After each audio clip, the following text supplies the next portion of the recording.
Assalamualaikum warahmatullahi wabarakatuh. Perkenalkan, saya Ketua Kelompok dengan nama Cerdas Bendirani, NIM 2311057, dan rekan saya Nabila Isnaini dengan NIM 2311054. Jadi pada kesempatan kali ini saya dan rekan saya akan mempresentasikan tugas 2 video 4 dengan topik Coding a Single Perceptron dengan Python keras.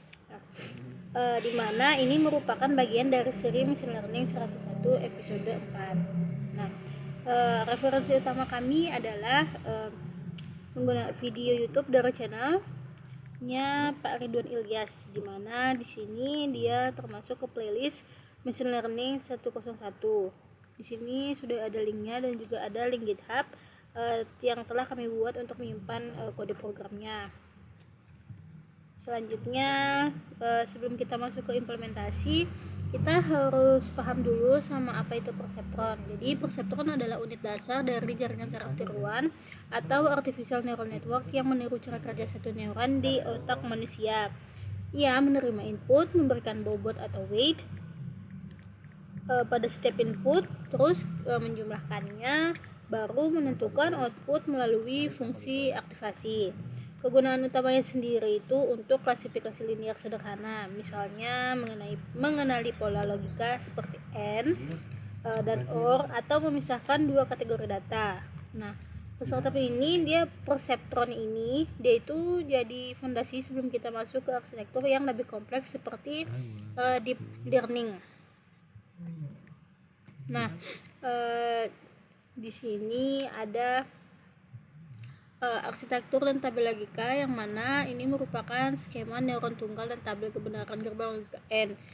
X1 dan X2 ini dia bertindak sebagai input, kemudian diproses dengan bobot atau weight dan bias, lalu menghasilkan prediksi Y. Nah, ini merupakan bagian dari import library dan membangun model. Jadi di sini kita mengimport library dan merancang aesthetic model. Di sini kita menggunakan model dense dari keras sebagai lapisan neuron yang mengolah dua input menjadi satu output. Nah, pada bagian compile, optimizer yang digunakan adalah SGD atau Stochastic Gradient Descent yang bertugas menyesuaikan bobot, sedangkan loss function mean secure error digunakan untuk mengukur sejauh mana prediksi menyimpan dari target. Nah, selanjutnya untuk penyusunan dataset logika N. Di sini kami mendefinisikan dataset pelatihan. Variabel XS dia itu menyimpan semua kombinasi input yang mungkin, yaitu 00, 01, 10, 11. Sementara variabel YS dia itu menyimpan nilai output yang benar sesuai dengan aturan logika N. Nah, dataset ini nanti akan dipelajari oleh model biar dia itu bisa mengenali pola N secara mandiri. Nah, di sini teman-teman bisa lihat kami menggambar sendiri diagram arsitektur perseptronnya, sumbernya jelas dari YouTube Pak Ridwan itu. Nah, di sini ada 4 jalur input dari X1 sampai dengan X4. Di sini tapi saya namanya tetap sama X1, harusnya X1 sampai dengan X4. Nah, kalau teman-teman perhatikan di sini masing-masing inputnya itu dikalikan dengan bobot atau weight-nya. Ini ya, ada weight 1, weight 2 sampai dengan weight 4. Di lingkaran tengah ini itu terjadi proses summation atau penjumlahan total dari hasil perkalian tadi ditambah dengan bias. Nah, terakhir dia itu hasilnya akan masuk ke kotak activation. Nah, di activation ini sesuai dengan logika yang kami tulis, jika hasilnya lebih besar atau sama dengan 0, lebih besar atau sama dengan 0, maka outputnya akan bernilai 1. Logika inilah yang kemudian kita implementasikan ke dalam kode Python keras. Selain itu, meskipun hanya ada dua input, di sini hanya ada dua input, sistem akan secara otomatis menambahkan satu parameter bias. Jadi totalnya itu bakalan ada 3 bobot yang akan disesuaikan selama pelatihan. Nah, nilai awal dari bobot ini itu ditentukan secara acak oleh keras saat model pertama kali didefinisikan. Sebelum itu semua akan kemudian disempurnakan lewat proses yang namanya itu training. Nah, di sini itu bisa kita lihat ya eksekusi dan evaluasi pelatihan.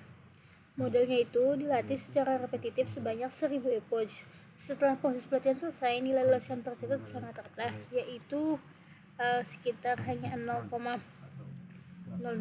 Ya, jadi perlu dicatat bahwa hasil prediksi yang tidak tepat 100%, misalnya 0,98 atau alih-alih dari 1,0, itu adalah hal yang sangat wajar.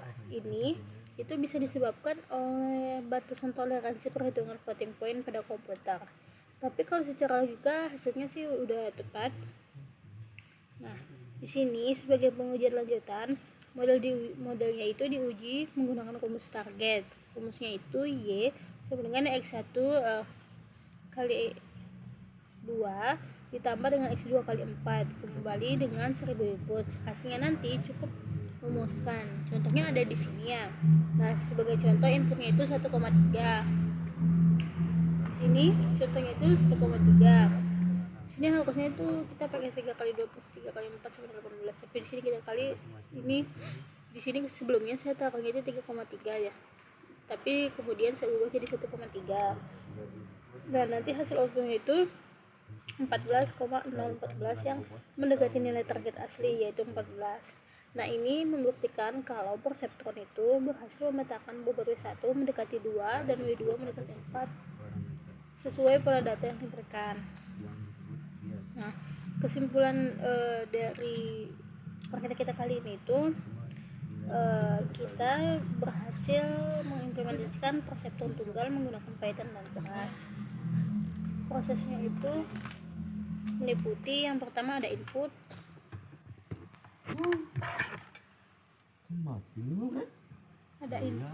di mana mesin menerima data X1 dan X2, kemudian mentraining menyesuaikan bobot, ada weight dan juga bias B selama 1000 kali atau 1000 epoch. Aktivasi itu menggunakan sigmoid untuk mengkonversi hasil menjadi probabilitas. Kemudian prediksi ini dia menghasilkan output binary yang akurat untuk data baru. Istilahnya kayak prediksi yang akurat untuk data yang akan datang. Nah, mungkin sekian presentasi dari kelompok kami. Apabila ada kesalahan kami mohon maaf. Wabillahi taufiq wal hidayah. Assalamualaikum warahmatullahi wabarakatuh.